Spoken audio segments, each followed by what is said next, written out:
Y aquí estamos, en vivo por la pantalla de DiNews, este jueves 10 de julio de 2025. Y llega el momento, decíamos antes, de los números y las caras del día. Vamos con el primero de los números de hoy.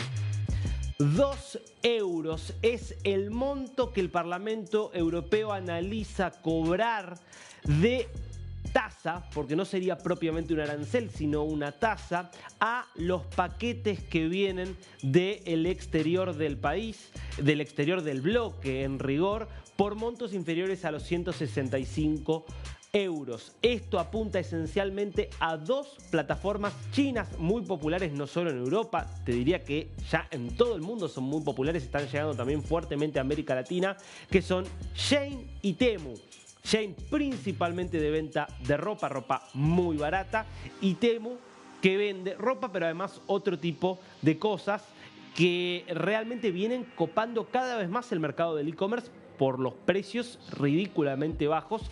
También suele ser bastante baja la calidad y suele haber muchas dudas, por ejemplo, respecto de las condiciones en las que se confeccionan muchas de esas prendas, sobre todo. Bueno, como la Unión Europea no tiene un arancel para los paquetes que son inferiores a los 165 euros, estaba produciéndose un hecho por el cual son 12 millones al día de paquetes que llegan a la Unión Europea, poniendo de alguna forma en riesgo muchos de los comercios locales, y es en ese contexto, además también de los riesgos que se plantean acerca de la forma en la que son hechos estos productos, pero sobre todo que puede haber algunas cosas riesgosas. Es por eso que se toma esta decisión, que va a ser un poquito más cara, pero no sería la única. Esto es lo que publicaba justamente el Parlamento Europeo, administrando el flujo justamente de bienes provenientes de países ajenos a la Unión Europea. Y este es el dato, ¿no? Son 12 millones de pequeños paquetes que llegan por día a la Unión Europea en materia de e-commerce. Los incentivos han aumentado las importaciones por parte de plataformas ajenas a la Unión Europea que deberían empezar a establecer justamente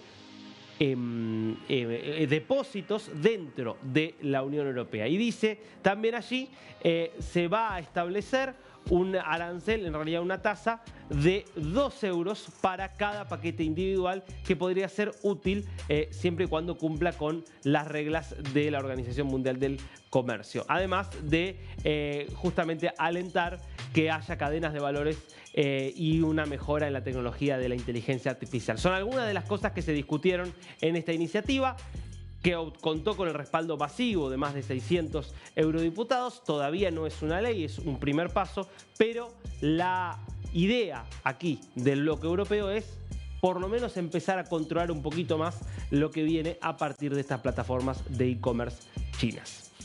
Segundo número del día.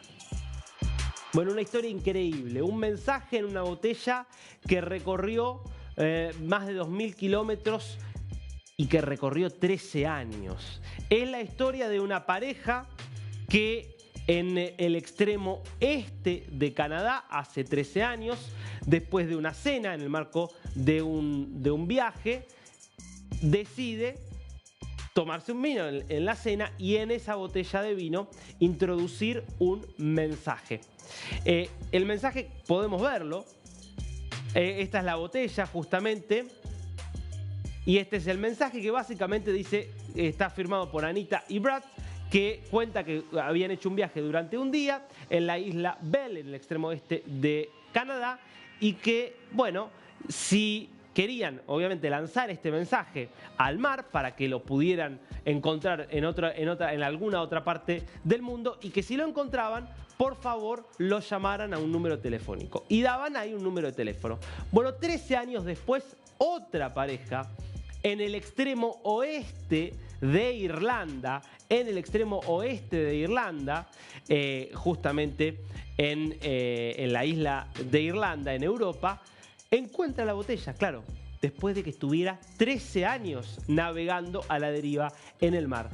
Y llaman a este número telefónico. No responde nadie, claro. una época donde los números telefónicos cambian con el paso de los años. Lo interesante es que publican en Facebook la foto y la nota, y la pareja canadiense inmediatamente se entera y se ponen en contacto. Una pareja canadiense que sigue junta después de estos 13 años, que de hecho se casaron después de eso y formaron una familia. Una historia realmente muy llamativa de un mensaje en una botella de una pareja hacia otra que literalmente atravesó el océano Atlántico y que 13 años después llegó a su destino. Pasamos ahora a las caras de este jueves. Y la primera es la de Francesca Albanese, la relatora especial de las Naciones Unidas para los territorios palestinos ocupados. Ya el nombre del cargo te muestra un poquitito cuál es el sesgo que tiene este personaje, que es dentro de todo el sistema de Naciones Unidas, que como sabemos tiene una impronta muy fuertemente anti-israelí. Es de lo más extremo en esa política anti-israelí, con informes que han insistido con la hipótesis de que Israel está cometiendo un genocidio en Gaza, con ataques permanentes a todo lo que implica la existencia misma del Estado de Israel, con un aval implícito, pero casi explícito, a toda la violencia terrorista por parte de Hamás y de otros grupos, que es sistemáticamente ignorada en estos informes. Bueno, realmente un personaje nefasto para los derechos humanos que ha gozado de impunidad absoluta. O habría que decir, había gozado de impunidad absoluta, porque en esta etapa el gobierno de Donald Trump en Estados Unidos está mucho más decidido a poner un poquito en caja a todos estos personajes que en nombre de los derechos humanos justamente terminan avalando a los peores violadores. Y esto tiene que ver con que Marco Rubio, el secretario de Estado, anunció sanciones para Francesca Albanese por la clara promoción de ideas antisemitas y por la clara promoción del terrorismo. Vamos el mensaje que publicaba el secretario de Estado. Hoy estoy imponiendo sanciones a quien está a cargo justamente del Consejo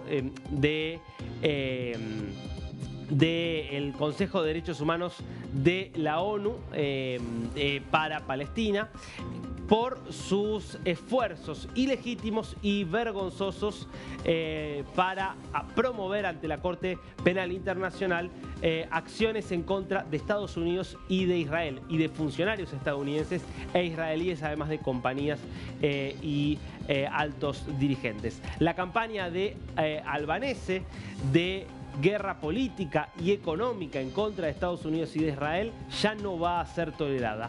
Vamos siempre a estar junto con nuestros socios en su derecho a defenderse. Estados Unidos va a continuar tomando todas las acciones que considere necesarias para responder al lawfare, es decir, a la utilización del sistema legal como un arma de guerra para proteger nuestra soberanía y la de nuestros aliados.